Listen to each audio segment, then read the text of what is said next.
Authorities still have no confirmed information on the whereabouts of former Ako Bicol Party List Representative Zaldico. Even as a delegation, high-level delegation daw, is already in Prague. And for details, we have our News Hub correspondent Camille Samonte on the line. Camille, okay, ano nangyari sa high-level delegation at bakit wala daw doon, hindi raw na aresto, wag daw tawaging arrest. Pero nasan ang dating Ako Bicol congressman? Lord, ngayong araw nga nakatakda yung makapulong ni Justice Secretary Frederick Vida ang Ministry of Justice ng Czech Republic para linawin nga yung iba pang detalye tungkol kay dating Congressman Zaldico. Ayon kay Secretary Vida, aalamin nila kung nasaan si Ko at kung ano ang protocol para mapabalik siya sa bansa.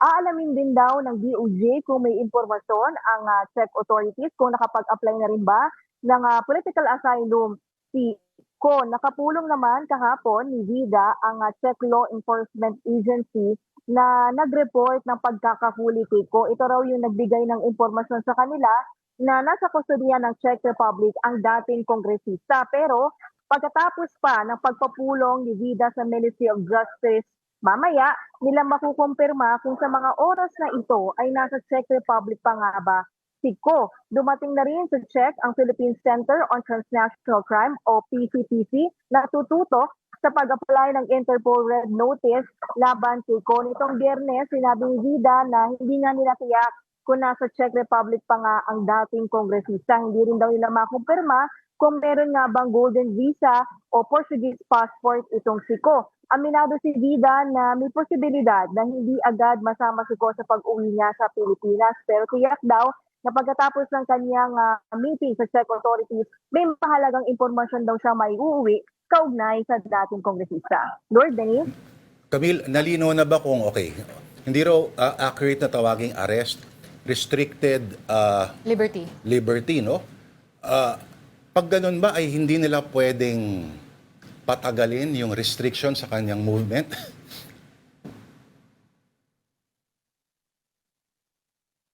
Lord, when it comes to restriction ng kanyang freedom, yan kasi yung aalamin pa nga at kukumpirmahin ng DOJ mamaya sa pagpupulong nila. Kasi yung last information na natanggap nila is last week pa, nung Tuesday. Which is yun yung same day na binalita nga ni Pangulong Bongbong Marcos na nahuli na si dating Congressman Zaldico. Pero kasi, Lord, doon daw sa Europe, mabilis magbago yung mag-develop ang mga pangyayari. Kaya nga, lumipad agad sina Secretary Vida doon sa dito sa Czech Republic para nga personal na makumpirma dahil hindi rin nagbibigay sa kanila ng direktang kumpirmasyon ang gobyerno ng Czech Republic kung ano yung eksaktong sitwasyon ni Zaldico. Kaya nga inaabangan din natin kung ano yung mangyayari doon sa kanilang pagpupulong mamaya para nga makumpirma na kung talaga bang nasa Czech Republic pa ba itong dating kongresista.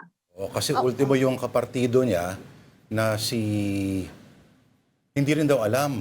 In-interview kay Manong Ted Filon kanina. Ang nakakaalam lang daw yung lawyer na dinideny din na alam yung information o whereabouts. Ang sabi lang daw ng pamilya, safe naman daw. Kinamusta mo ba kung safe ba si Zaldico? Camila, I wanted to ask also, no.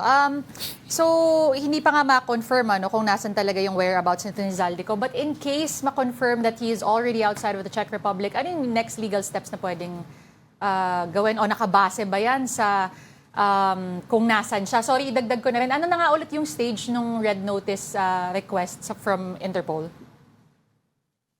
Doon sa magiging proseso, Denise, nakadepende nga yan doon sa uusapan ng DOJ at ng gobyerno ng Czech Republic. Pero sa DOJ, ang nakikita talaga nila na pinakamabilis na paraan ay through deportation. Dahil kung matatandaan natin, kanselado na itong Philippine passport ni Zaldico. Bagaman kanselado na yung kanyang pasaporte, may paraan pa rin kasi itong company ko para sabi nga nila baka pwedeng ma-delay yung proseso o yung pagde-deport sa kanya pabalik ng Pilipinas. Kaya nga pumapasok din dyan yung anggulo na pwede ba siyang mag-apply for political asylum.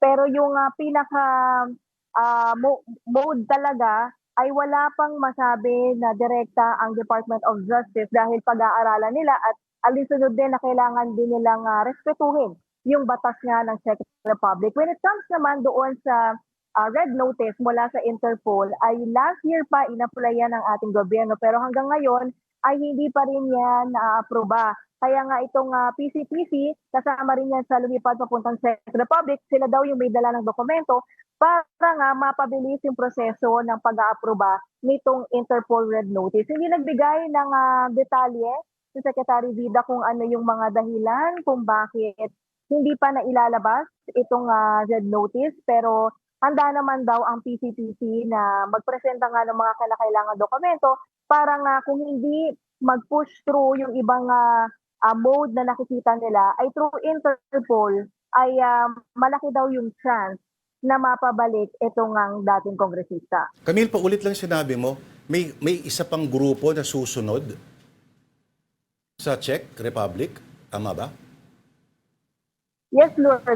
Nag-arrive na sila yesterday, ang Philippine Center on Transnational Crime. So sila kasi yung nakikipag-coordinate o communicate when it comes to dun sa mga red notice ng international police, ng Interpol. In fact, Lord, itong PCPC, sila rin yung unang nakatanggap nung information nga na nasa custody ng Czech Republic itong si Zaldico. Kaya nga nai-report agad yan ng ating gobyerno na nahuli sa doon. At ang rason nga ay dahil nga dito sa pag-violate di umano ng immigration law. Camille, ewan ko lang kung may info ka, no? Gaano kalaki itong grupo na sumunod ron? At sila, Secretary Vida, gaano kalaki yung grupo nila? Kasi may mga nagpapatanong na kung medyo mahal ang pamasahe ngayon, partner, ha? Lord, yung sa PCPC, wala akong idea no kung gaano sila karami na lumipad doon. But on the part of the Department of Justice, ang alam ko na lumipad lang talaga ay si Justice Secretary Vida at si Chief State Counsel Dennis Chan.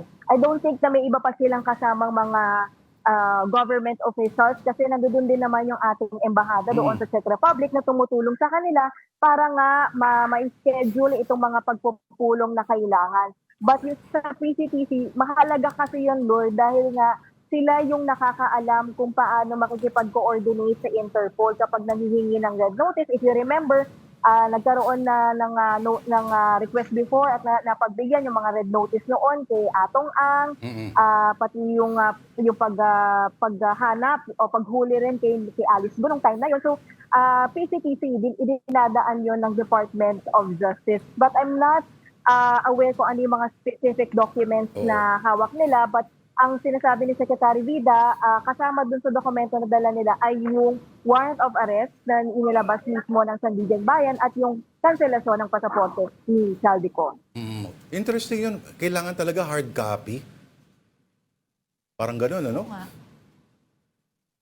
Yes, I assume, Lord, kasi siyempre kailangan certified true copy, no? At dahil nga, ang sinasabi kasi ni Secretary Vida, dito kasi sa European Union, talagang mahigpit yung pagpapatupad nila sa data privacy law. Even us, the media, na kapag nag-email sa mga Ministry of Justice, Ministry of Affairs ng Czech Republic, hindi sila direkta talagang nagkukumpirma unless you personally go there at makumpirma nila kung ano yung pagkakakilanlan mo. Kaya nga, I guess, yun nga yung sinasabi ni Secretary Vida na minarapat nila na pumunta na doon at para nga personal nilang malaman kung ano ba talaga yung status at may paraan ba na mabilis para mapauwi nga si Zaldico dito sa Pilipinas.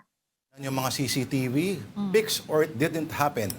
Maraming salamat sa iyong ulat, sa iyong oras, ang ating News 5 correspondent, Camille Samonte. Thank you, Camille.